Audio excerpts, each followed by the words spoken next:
folks! Today we're going to go over the Gorn ship and the participation prizes for the Arena OP event, which is coming right around the corner. So stay tuned!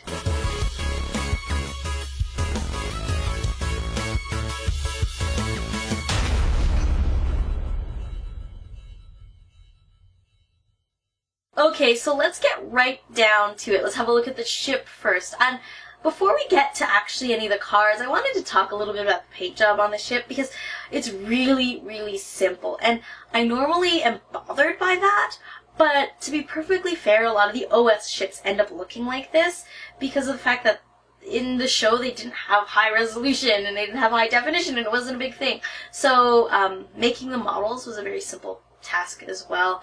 I don't know what I'm going to do with the ship. I am going to repaint it. I might try some non-metal metal on it. I don't know how that's going to work, but I think that as a ship itself, I know that it's true to the show. Now, going back to the ship, let's actually look at the named version of the Gorn ship, which is a Sigorn, and the ability on the ship is freaking amazing. It's a 22-point ship, and the unnamed version is 20 points, has like one fewer tech slots, and you know, the ability on the ship, the innate ability on the ship is freaking awesome. You do a crit to a ship, you kill crew, and I really like that. I like the fact that this is essentially a Fed ship killer. This is what kills Federation builds. The movement dial is actually pretty awesome as well. It really reminds me of a Klingon movement dial, so people who play Klingons are going to be very familiar with this very agile type of ship, and it's pretty standard in terms of all the other actions that are available to it. Okay, now let's talk about the named captain of the Gorn ship, which ironically enough is named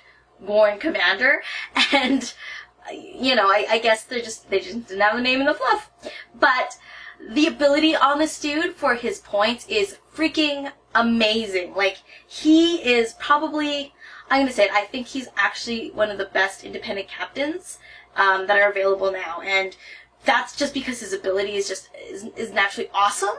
And he gets an elite talent with that too. He's like in the data kind of world for really cheap, but really great to stick on a ship if you need access to an elite talent. And so I really love this particular commander for that. The elite talent that comes with him though, like, as much as I love the fact that it totally does harken back to the show, this elite talent is really, it has a lot of potential. It has a lot of potential in a game landscape that is full of Borg.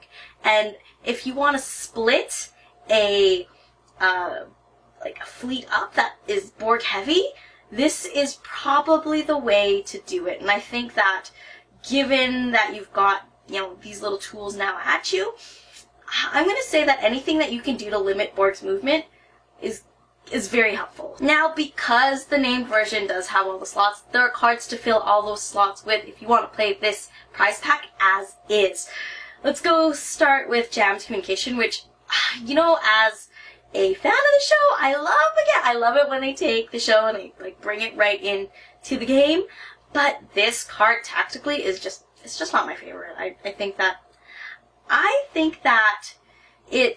it could be useful when we start playing bigger point games, but I think right now we're still kind of operating outside of the bubble zone kind of game where those commanders who start like increasing the quality of their ships around them are kind of falling out of favor. And I'm thinking specifically of like the Denatra heavy kind of Romulan builds. Like when you have like a game changer like the Borg out there right now, I think we're all still adapting to that. And you know, that goes back to, again, the Gorn pilot.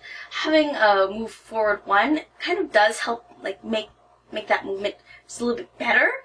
But when you're trying to control the movement of your opponent using the elite talent, I don't know if necessarily moving forward one more is the right way to go. And again, that action economy is just, it's off for me. I would rather take other things.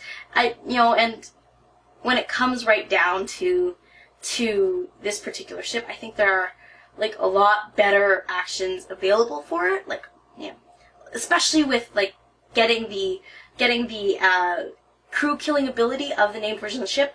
Target lock is just like, it's kind of an obvious gimme. So using that action instead of like this one for the pilot is, I'm not a fan. I'm not a fan. And then there's the Impulse Overlord. Now, I like this because it's a discard and it's only a 2-point discard, and I have to say that I am such a fan. It's kind of like a breath of fresh air, because with the first kind of wave that's come by of the game, where we played through the Dominion OP events, and like that's kind of the phase where I'm thinking of all the discards were like 5-point discards, which just like hurt me in the heart and cut out my innards. Take 5 points and just toss them away. And seeing a 2-point discard makes me happy. I'm not necessarily sure. Like, I think that these tech upgrades might be the way to go if you're like a Borg player trying to find ways to counter the anti-Borg Dominion builds, which I'm going to start featuring in a future video. So stay tuned for that. But I think that as a whole, this particular card it's okay. For the 2-point discard, it's okay. I'm not necessarily sure that there are like must-have necessarily like tech abilities out there that people aren't taking multiples of anyway. So on this ship, I think it's okay. I think it's okay. So that's pretty much it for the stuff that's in the Gorn pack. But let's get down to the other 2 cards in the pack, which is the Full Alert card, which is amazing, and the Chief Engineer resource, which is like, you know, I think it's really interesting, and I like that it's very Federation-y, feels very Federation-y as a whole. It's not specific to Federation though, because it is a tournament resource, but the Full Alert for sure, absolutely super cool. I love it. I'm sure everyone's seen it already because it's been featured. Super awesome. I'm a super fan. But Chief Engineer, you know, it's really hard to justify taking a Chief Engineer if like you need a 5-point upgrade and you don't know what to do. I'm not necessarily sure that the Chief Engineer would replace any of the tournament resources that have come previously. I still think an Elite Attack die for 5 points is pretty awesome. It's hard to take the slot away from any of the fighter. If you're looking for like something to really beef up your list, I like the idea of having that versatile option, but I just don't feel like it's competing with a lot of other really great stuff, I think is all it is. If you aren't subscribed to my channel already, go ahead and hit the subscribe button down below. You'll kind of let know when I put new videos up. You can also follow me on Twitter and Facebook and all the other social medias, because that will be a good way to find out if I put up new videos as well. You can also hit like if you like this video. It helps me out a lot. And leave a comment below. Just let me know what you're thinking about the new, like, kind of the breather OPs. How did you do with the Tholian Web? What did you think of that? Until next time, I will see you soon.